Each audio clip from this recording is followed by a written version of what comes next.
तनी तकल तनी तकल देवलिया पका लिखल बा तनी तकल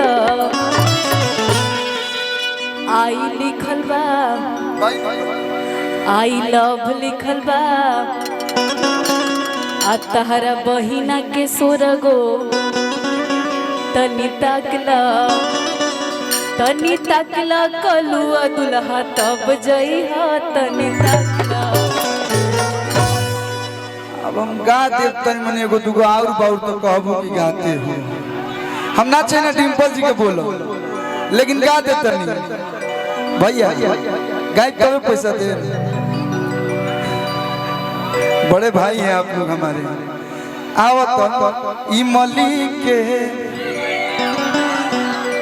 इमली के पाता चिकन चिकन इमली के एक बार दे दी भैया के तरफ से बहुत सारा प्यार है भैया के फरमाइश वाला हवा साए साए वाला तो वो एकदम करके जाएंगे एकदम इसके बाद अभी करिए रहे हैं बड़े भैया की तरफ से बहुत सारा प्यार आशीर्वाद है मन से स्वागत अभिनंदन ऐसे ही प्यार बनल रहो बरसत रहो एकदम ना गर्दा अरे की भौजी के बहिना में खोइला समाला हमार दोस्त मतिया लोग हम केहू खातिर नहीं तो हम गाड़ी गीत गाते हैं आ लकड़ी के फाटल चैला समाला साफो सुथरा गाड़ी गीत बा लेकिन एगो तनी हेवी वाला गा देते हैं रेल आवे पसिंजर जाला हई बूढ़ा आवे जवन को जाला सब लइका मुंह पुरिए जाला ट्रक आवे ट्रैक्टर जाला राइटर आवे म्यूजिक डायरेक्टर जाला अरे सुनाइए सुनाइए अरे ट्रक आवे ट्रोली जाला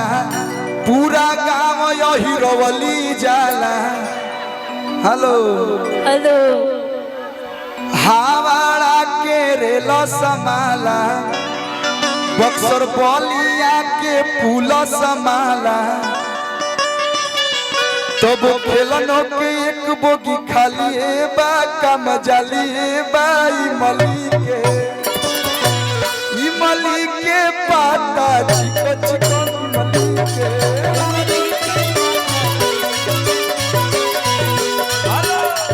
अरे ताल में चवानी चमके बगिया में नारा हो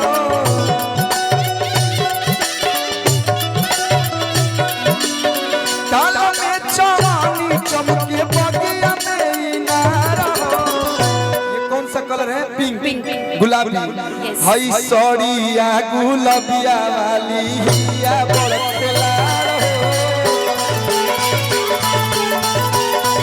हई सड़िया गुलाबिया वाली हिया बड़ खिलाड़ हो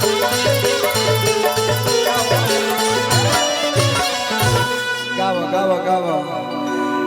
रहरी के तीन पाता तीनों का चनार जी आज ने तिलक चढ़ावे लोग बार ही दावा के तीनों बहिनिया तीनों के तीनों ही दावा के तीनों बहिनिया तीनों के तीनों खिलाड़ी जी